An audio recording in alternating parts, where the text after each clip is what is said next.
I'm here to talk about success, right?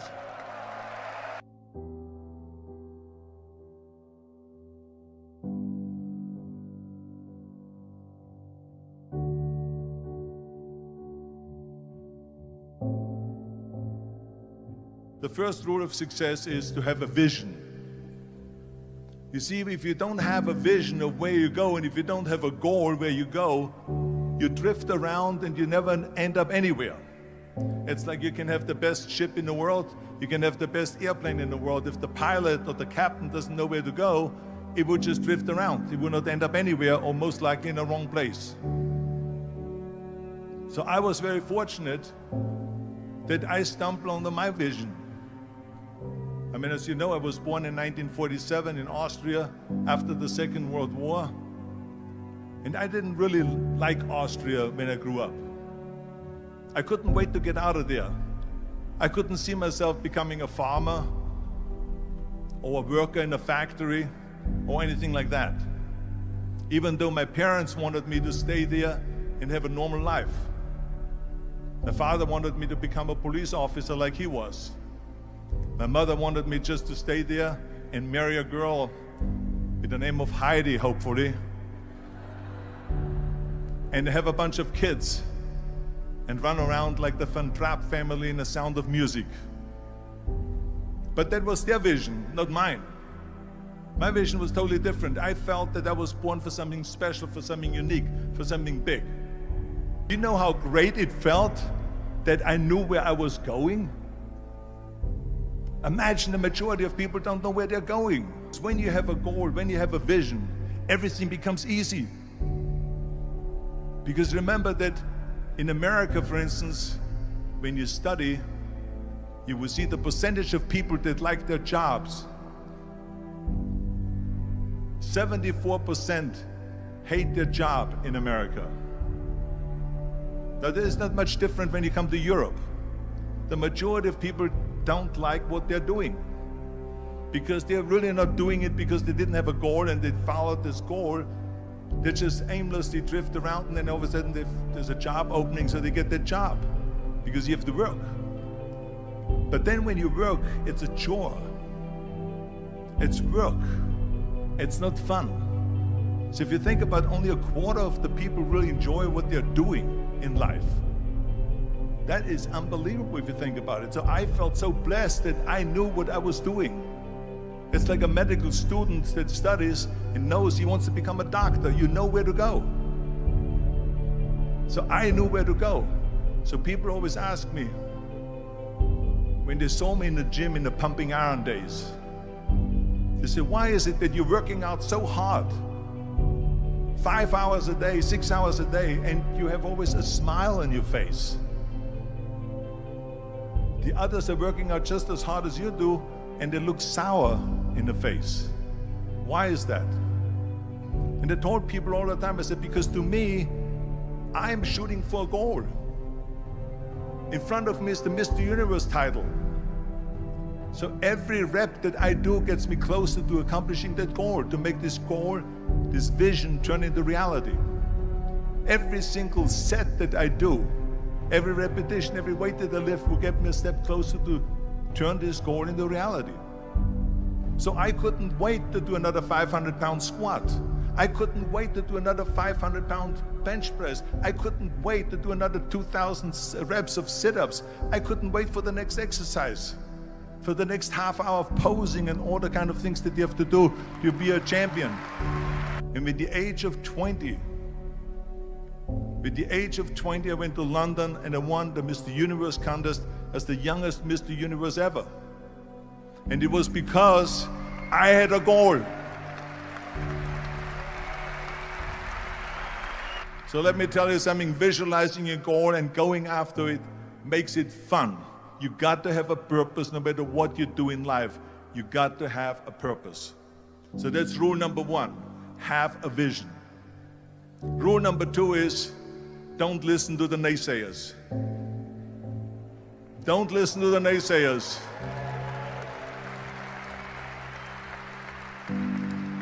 Everything I ever did, the thing that I heard out of people's mouth was, that's impossible. that can't be done or no. So whenever someone said to me, it can't be done, I heard it can be done. When they said no, I heard yes.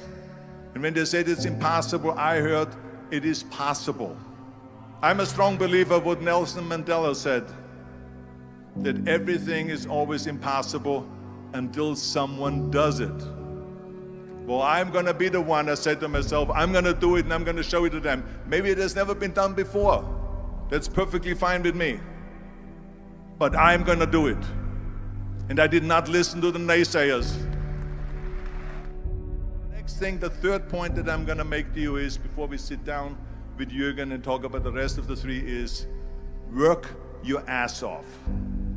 There is no magic pill. There is no magic out there.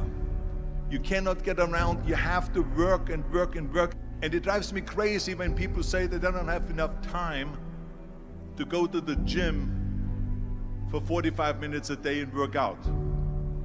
Or to do something for 45 minutes to an hour a day to improve. If it is physically improve or if it is mentally to improve. Imagine you read 1 hour a day about history. How much you will learn after 365 hours in 1 year. Think about if you study about the history of musicians, of composers, how much you would know. Imagine if you would work on a business, on some business that you want to develop every day for an hour. Imagine how further along you will go and get. So it drives me nuts because when people say we don't have the time, we have 24 hours a day. We sleep 6 hours a day, so that gives you still 18 hours. So there's someone shaking their head out here in front. They say probably, I don't sleep 6 hours, I sleep 8 hours, right? Or just sleep faster.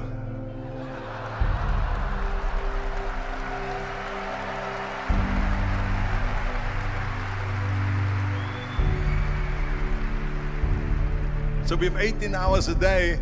The average person works around 8 to 10 hours. So let's assume it's 10 hours, so we have 8 hours left.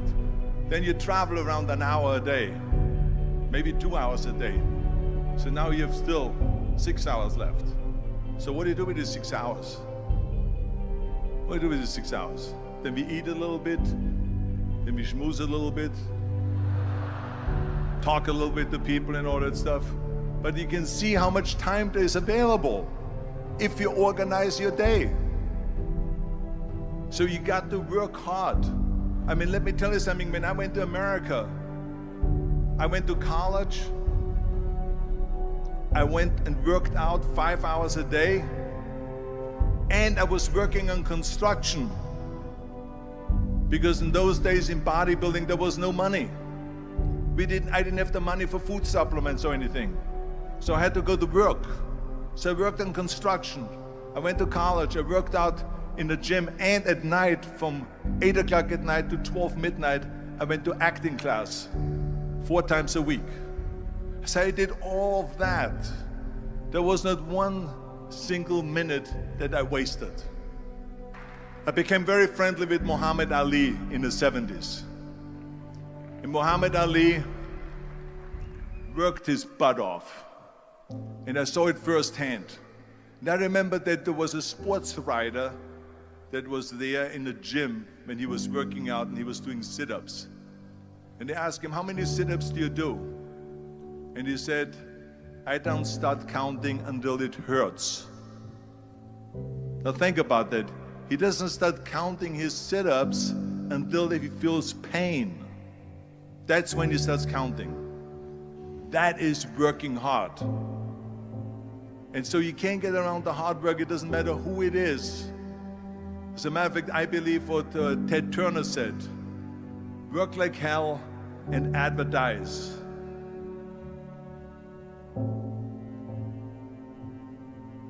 You get it? Work like hell, go to bed, and early to rise, work like hell and advertise.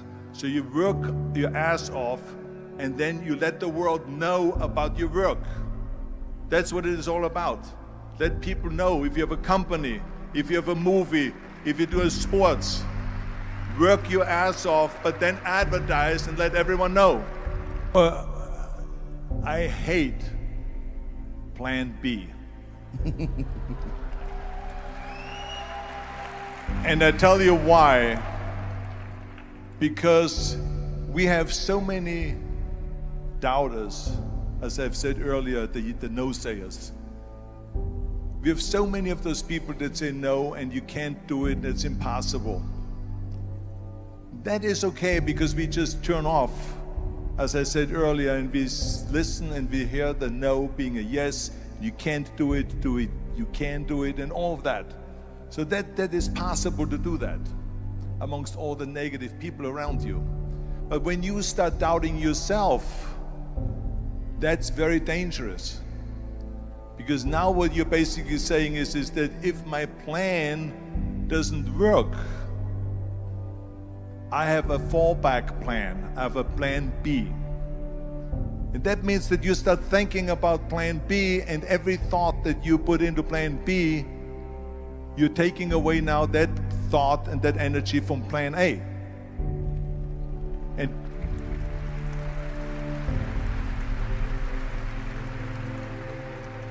And it's very important to understand that we function better if there is no safety net, because plan B becomes a safety net. It says that if I fail, then I fall and I get picked up and I have something else there that will protect me. And that's not good, because people perform better when there's no safety net. People perform better in sports and everything else if you don't have a plan B. To me, it is very dangerous to have a plan B, because you're cutting yourself off from the chance of really succeeding. And the reason, one of the main reasons why people want to have a plan B is because they are worried about failing. What is if I fail, then I don't have anything else? Well, let me tell you something, don't be afraid of failing, because there's nothing wrong with failing. You have to fail in order to climb that ladder. There's no one that doesn't fail. We all fail. It's okay.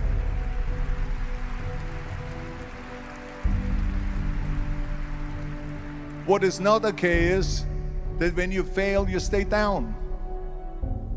Whoever stays down is a loser. And winners will fail and get up, fail and get up, fail and get up. You always get up. That is a winner. That is a winner.